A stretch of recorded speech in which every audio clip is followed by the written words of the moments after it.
My mom remarried, and for 2 years, they ignored me like I didn't exist. I stopped trying. Then one day I woke up and the whole family was gone, left for vacation without telling me. No note, no call. I'm 16, and things have been weird for a while. Now I just need to know if I'm the crazy one here, because everyone, or at least my mom's side of everyone, is acting like I burned down the city or something. It all started, well, it didn't start recently. It's been going on for like 2 years, ever since my mom married my stepdad. Let's call him Travis. He came with 2 kids, a son who's 14 now and a daughter who's 17. From day one, it was like I wasn't really there. It wasn't like they were mean, not at first, it was just nothing. It was like I was a piece of furniture they just didn't use. Travis would talk to his kids, and my mom would talk to his kids, and they'd all talk to each other. I'd be sitting right there at the dinner table, and it was like I had an invisibility cloak on, but not a cool one. I tried. In the beginning, I really tried. I'd ask about their day. I'd try to join in conversations, I'd offer to help with stuff, but it was like talking to a wall. A wall that would sometimes grunt or nod, but mostly just look through me. My mom was the worst in a way because she should have seen it. She should have noticed, but she was so wrapped up in her new family, this perfect little picture she wanted, that I just didn't fit into it anymore. She'd say things like, "Oh, you're just being sensitive," or "They're just busy settling in." But 2 years is a long time to settle in, right? So after about a year of trying and getting nothing back, just this empty space where a conversation should be, I just stopped. Why bother? It hurt too much to keep putting myself out there and getting ignored, so I just lived in my room mostly. I did my schoolwork, I read books, I talked to my friends online, and I visited my bio dad every other weekend, which was the only time I felt like a real person. He knew things were bad, but I don't think I ever really explained how bad, how it felt to be a ghost in your own home. It's a hard thing to explain without sounding like you're just complaining or looking for attention. I wasn't looking for attention. I just wanted to exist, to be seen. The house became like 2 separate worlds. There was them living their family life downstairs, laughing, watching movies, making plans, and there was me upstairs, living my own life in silence. We didn't eat together anymore unless my mom forced it, and those meals were awful. Just me pushing food around my plate while they talked about things I wasn't involved in. Birthdays came and went. Mine was usually a quick happy birthday from my mom and maybe a card, while theirs were big deals with presents and cake and everyone involved. It was clear where I stood, or rather where I didn't stand. I got used to it in a way. I built up a wall, I guess. I focused on my dad, on my plans after high school, on just getting through it. I figured 2 more years and I'd be out and I could handle that. I thought I could. Then came last month. It was the start of summer vacation, and I knew they were planning something because they'd been whispering and looking at brochures. But surprise, surprise, nobody told me anything. I just assumed I wasn't invited, which honestly didn't even sting that much anymore. It was just expected. I figured they'd go, and I'd have the house to myself, which sounded pretty good, or I'd go stay with my dad. Nobody asked me my plans, and I didn't offer. So one Tuesday morning, I woke up, and the house was silent. Like really silent. Usually, even when they're ignoring me, I can hear them moving around, the TV's something. But there was nothing. I went downstairs, and it was empty. Their cars were gone, their bedrooms were empty, clothes were missing. There was no note, no text, no call, nothing. They were just gone. I wasn't even sure what to feel at first. Was it a mistake? Did they forget me? But how do you forget someone who lives in your house? Then I saw the little pile of mail on the counter, and under it was a postcard that clearly meant to mail later. One of those cheesy tourist ones from some beach resort 1,000 miles away. It was addressed to Travis's parents. They hadn't forgotten me. They had left me intentionally without a word. And that's when it hit me. Not sadness, just pure cold anger. This wasn't just ignoring me, this was abandoning me. I'm 16, not 6. I can look after myself, but to just leave without even a note, to not even check if I had food or money or anything, it was like the final proof that I meant absolutely nothing to them. Less than nothing. All those times I questioned myself, wondered if I was being too sensitive, if I was imagining it all, that doubt just vanished.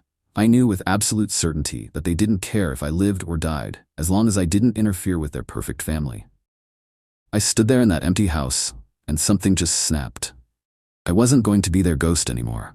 I wasn't going to wait around for them to come back and pretend like nothing happened, or worse, yell at me for something.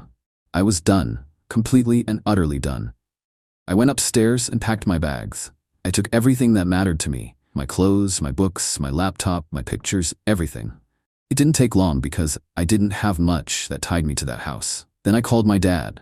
I was shaking, I was so angry, and I just told him, "They left, Dad. They went on vacation and they just left me here. I can't stay here. I'm coming to your place. My dad, bless him, didn't even hesitate. He just said, okay, honey, I'm on my way. Are you okay? And I just broke down. I started crying right there on the phone. Not because I was sad they left, but because someone actually cared. Someone was coming for me. It felt like I hadn't cried in 2 years. He drove over, helped me load my stuff, and I didn't even look back as we drove away. I didn't leave a note. Why should I? They didn't leave one for me. I locked the door the way I always did when I left the house, and I left. I spent the next 2 weeks at my dad's, and it was normal. We talked, we ate together, he asked about my day, he treated me like a person. It felt strange but good. I didn't think about them much, I just focused on feeling human again. I blocked their numbers because I didn't want to hear from them. I just wanted peace. Then about a week ago, my dad got a call. It was my mom, and she was hysterical. I couldn't hear everything, but I heard, robbed, everything gone, and your daughter. My dad looked pale. He hung up and told me that while they were away, that house had been broken into and robbed. They'd lost a lot of stuff, electronics, jewelry, a bunch of things, and they were blaming me. My mom called my dad back, and he put her on speaker. She was screaming, just absolutely screaming, that it was all my fault. She said that because I left the house empty, I made it a target. She said I must have left a window open or the door unlocked, even though I know, I locked it. I always do, it's a habit. Travis got on the phone too, yelling that I was irresponsible, that I had abandoned my responsibility. What responsibility? The responsibility of being their unpaid invisible security guard? He said I must have told someone the house was empty, maybe one of my friends, and that they did it. It was insane. They were just throwing everything at the wall to see what stuck. They said that since it was my fault, I was responsible for the damages. They said my dad and I needed to pay them back for everything that was stolen. They even had a list. Apparently they wanted thousands of dollars from me. A 16-year-old kid they literally abandoned before a vacation. I just couldn't believe it. After 2 years of treating me like I didn't exist, after leaving me behind without a single word, their first thought when something bad happens is to blame me and demand money. It's not just unfair, it's twisted. My dad told them where to go, in much politer terms than I would have used. He told them they were delusional, that they were the ones who left a minor home alone, that they were lucky he wasn't taking action against them, and that there was no way in hell we were paying them a single cent. They screamed some more and hung up. Now they're texting me, and my mom is texting my dad constantly. It's a mix of threats and guilt trips. You owe us. How could you be so selfish? You've ruined our lives. This is all your fault. But I know it's not my fault. I didn't ask to be left alone. I didn't ask to be ignored for 2 years. I didn't ask for their house to be robbed. I just left a situation that was unbearable, a situation they created. If they had been there, or if they had told me they were leaving, maybe things would be different. But they didn't. They left an empty house, not me. I left before it was empty because they made it empty of any care for me. My dad is completely on my side. He says they're just trying to find someone to blame and maybe get some money because insurance probably won't cover everything. Am I wrong for leaving the house after they abandoned me, and for refusing to take any blame or pay for the robbery that happened when no one was home? First update. First off, thanks. I didn't expect so many people to read this, let alone comment. It's a lot. Reading through the responses was really validating. So many people said I wasn't wrong, and that meant a lot because when your own mother is screaming at you that you've ruined her life, it can mess with your head a bit, even when you know deep down you're right. My dad reads some of them too, and he just kept nodding and saying, "See, I told you." So a few things have happened since I first wrote about this. The calls and texts didn't stop. Not at first. They got worse for a while. My mom and Travis seemed to take turns. One day it would be my mom crying and saying, how could I do this to her? How I was ungrateful, how she did everything for me, which, like what? The next day it would be Travis, all angry and threatening, talking about how I needed to learn responsibility, how this was a serious matter, and I needed to face the consequences. It was exhausting. Every time my phone buzzed, my stomach would clench up. I kept blocking their numbers, but they just called from different ones or left voicemails. My dad wanted to report them for harassment, but I just wanted it to stop. I didn't want more drama, you know? One call really sticks out. It was Travis, and he was furious. He didn't even say hello. He just started yelling the second my dad answered. He started answering my phone for me. Sometimes Travis yelled that the police had told them there was no sign of forced entry, and that meant I must have left something unlocked, or worse, that I was involved. He actually accused me, his 16-year-old stepdaughter who he hadn't spoken to in 2 years, of orchestrating a robbery on his house. He said I probably gave a key to my low-life friends. My friends are great, by the way, and that I was probably getting a cut. I just snatched the phone from my dad. I yelled right back at him. I told him he was insane. I yelled that I hadn't set foot near that house since the day I left, that I wouldn't know how to rob a house if my life depended on it, and that maybe if he and my mom hadn't abandoned a child and left their house empty for weeks, it wouldn't have happened. I told him I locked that door. I knew I locked it, and that maybe the police should be looking at them for trying to scam their insurance by blaming a kid. I said a lot of other things too, things I probably shouldn't repeat, but it felt good to finally yell back, to not just sit there and take it. He sputtered something about me being disrespectful, and that I'd regret this, and I just hung up. After that call, I blocked them everywhere I could think of. My dad helped. He also sent them a formal letter through a lawyer friend, basically telling them to cease all contact with me and that any further communication should go through him, and that any claims they had were baseless and would be fought. That seemed to quiet things down a bit, at least the direct calls. But then my mom tried a different tactic. She started calling my dad's house phone, my grandparents, her parents, and even tried to get messages to me through cousins. Her parents actually called me, and they were confused. My mom had obviously fed them some sob story about how I ran away, and then the house got robbed, leaving out the tiny detail that they'd left me there. I had to explain everything to them. How I'd been ignored, how they left without a word. They sounded shocked, but they're her parents, so they were trying to be neutral, saying things like, "Oh, maybe there was a misunderstanding, and your mother is very upset." I told them I understood she was upset, but that didn't make it my fault, and there was no misunderstanding, just deliberate neglect. I don't know if they believed me, but at least they heard my side. Living with my dad is still good, but this whole thing hangs over me. I have nightmares sometimes about being back in that silent house or about Travis yelling at me. I find myself second-guessing things, even though I know I shouldn't. Like, what if I did forget to lock the back door? But I didn't. I know I didn't. I've replayed it a million times in my head. I left through the front door. I turned the deadbolt. I heard it click.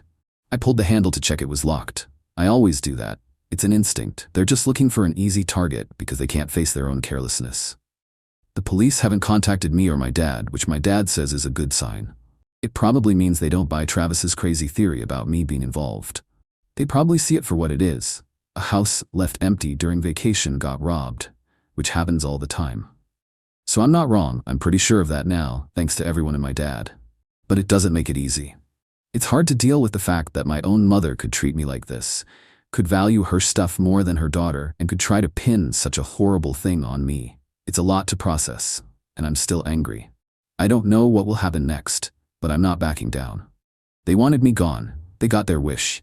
They can't have it both ways. Second update. It's been a while, and things have changed, and also they haven't. It's weird how that works. I'm still living with my dad, and that part is great. I've really settled in. I like my school here. I have friends, and my dad is just dad. He's solid. It's everything I didn't have for 2 years, and I appreciate it every single day. I feel like I can actually breathe here. The attempts to contact me pretty much stopped after my dad's lawyer sent that letter. It went quiet for a few months. So quiet that I almost started to hope it was over, that they just accepted it and moved on, or at least moved on from blaming me. But I guess I should have known better, because people like them don't just let things go, especially when they think they're owed something. About 2 months ago, my dad got a letter, not from a lawyer this time, but from my mom. It wasn't angry, not like before. It was different. It was full of, "I miss you, and I'm so worried about you, and this has all been a terrible misunderstanding." She talked about how hard things have been since the robbery, how devastated they were, and how much they needed their family together right now. And then came the kicker. Tucked away in the middle of all this fake concern was a sentence about how difficult it was to recover financially and how everyone needs to contribute to putting things right. She didn't demand money outright, not this time, but it was clear what she was saying. She was trying to guilt me into offering to help, into feeling sorry for them, and somehow accepting responsibility. I read the letter, and I didn't feel sad or guilty. I just felt tired and angry all over again. How could she think that would work? Did she think I'd forgotten everything? Did she think I was stupid? I showed it to my dad, and he just shook his head. He said, "She's trying a different angle, but it's the same old story. Don't fall for it." I didn't reply. My dad didn't reply. We just ignored it. What was there to say? There's no misunderstanding to clear up. They abandoned me. Then they blamed me. A sorry wouldn't even cut it at this point. But they weren't even offering that. They just wanted to rewrite history and maybe get some cash. Then a few weeks later, Travis tried. He sent an email to my dad. It was more businesslike. He talked about shared responsibility for the family home. He actually tried to argue that because some of my old belongings were still technically in the house, like old textbooks and stuff I didn't care about and left behind, I still had a vested interest and therefore some liability. It was the most ridiculous legal-sounding nonsense I'd ever heard. He even attached a document, a homemade-looking invoice detailing the cost of the stolen items and putting 50% responsibility next to my name. It was thousands of dollars. My dad just laughed when he saw it. He said Travis was either incredibly stupid or incredibly desperate. He sent it to his lawyer friend, who basically said it was completely unenforceable and laughable, and advised us to just keep ignoring them unless they tried to file something official, which he highly doubted they would. They had no legal leg to stand on, and they probably knew it. If they tried to sue a minor they abandoned for a robbery that happened on their watch, they'd be laughed out of court and probably investigated by child services. Thinking back, those 2 years were even worse than I thought. It wasn't just being ignored, it was being systematically erased. I remembered little things, like how my mom stopped buying my favorite snacks, how they'd plan weekend outings, and only tell me as they were walking out the door, if they told me at all. I remembered asking Travis a question about homework once, because he's supposedly good at math, and he just looked at me blankly and said, "Ask your mother," before turning back to his phone. It was ending by 1,000 cuts, and the vacation wasn't the start, it was just the end. It was them finally admitting I wasn't part of their world. The hardest part now is the feeling about my mom. She's my mom, but she chose him over and over again for 2 years, and then she chose to blame me rather than take responsibility. How do you come back from that? I don't think you do. I don't think I can. It's like that connection is gone, and it's sad, but it's also a relief. I don't have to keep trying anymore. I don't have to hope she'll suddenly see me, so I'm still not wrong. I'm more sure of it than ever. They made their bed, and now they're trying to make me lie in it and pay for it too. It's not going to happen. I'm focusing on my life, my future, and the people who actually see me. Like my dad. They can deal with their own mess. Final update. It's been over a year since I left my mom's house and about a year since I first wrote about this. A lot of people asked for a final update, and while there hasn't been some big dramatic explosion, things have settled, I guess, in a way. First, the big question. No, they never got any money from me or my dad after that ridiculous invoice from Travis. My dad's lawyer sent them one last very firm letter. It basically said that any further attempts to demand money or assign blame to a minor whom they had, by their own actions, effectively abandoned, would be met with legal action, including a potential report to Child Protective Services detailing the events. It also mentioned that accusing me of being involved in the robbery was slander and could have its own consequences. That seemed to do the trick. We haven't received another demand, another invoice, or another accusation since. It seems the threat of actual legal trouble, and maybe the shame of having their parenting examined, was enough to make them back off. The silence has been pretty much complete. Have they tried to contact me otherwise? Yes, my mom has twice. The first time was around my birthday. She sent a card to my dad's house. It was one of those generic ones, and inside she'd written, "Thinking of you. Hope we can talk someday. Love, Mom." I threw it away. My dad asked if I was sure, and I said yes. He didn't push it. The second time was a few months ago. She sent an email, again just to me. This time she talked about how her life was, how the step-siblings were, how Travis was. It was all very surface-level stuff. Then she said she was sorry things got so messy and that she regretted how things ended. It was close to an apology, but not really. It was sorry things got messy, not sorry I ignored you for 2 years and abandoned you and then tried to blame you for a robbery. It was weak. And it was still all about her, how she felt, how she regretted it. She asked if I would consider meeting her for coffee just to talk. I thought about it for a long time. I talked to my dad about it. He said it was my decision, and he'd support me whatever I chose, and I chose no. I wrote back a very short email. I just said thank you for the offer, but I don't think that's a good idea. I'm doing well, and I hope you are too. I didn't want to be mean, but I didn't want to give her any false hope either. I don't want to talk. I don't want to rehash it. What's the point? For her to feel better? For her to try and justify herself? I don't need that. I don't want that.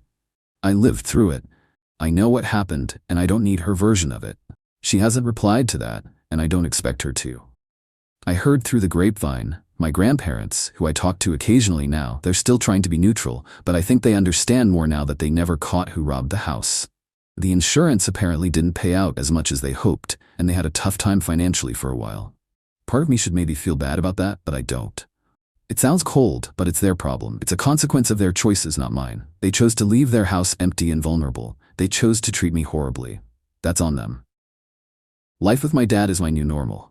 It's good. I'm doing well in school, thinking about college. I have a part-time job. I have friends. I feel like a regular 17-year-old, which is something I couldn't say for a long time. Does what happened still affect me? Yes. Sometimes I still get angry when I think about it. I know I did the right thing. My instincts told me to leave, and they were right. I trusted myself, and I protected myself. They tried to make me their scapegoat, their ATM, their ghost, and I refused. I didn't break, and I didn't bend. They never made a mistake in their eyes, and I guess in my own way, I never made one either. Not when it came to leaving them. I stood up for myself, even when I was just a kid. They thought they could push around and forget. So I wasn't wrong. Definitely not wrong. It wasn't my fault, and I was never going to pay for it. It's just a shame that I had to lose my mother to figure that out. But maybe I lost her a long time before I even left. Some things just break, and you can't fix them. You just have to walk away and build something new, and that's what I'm doing.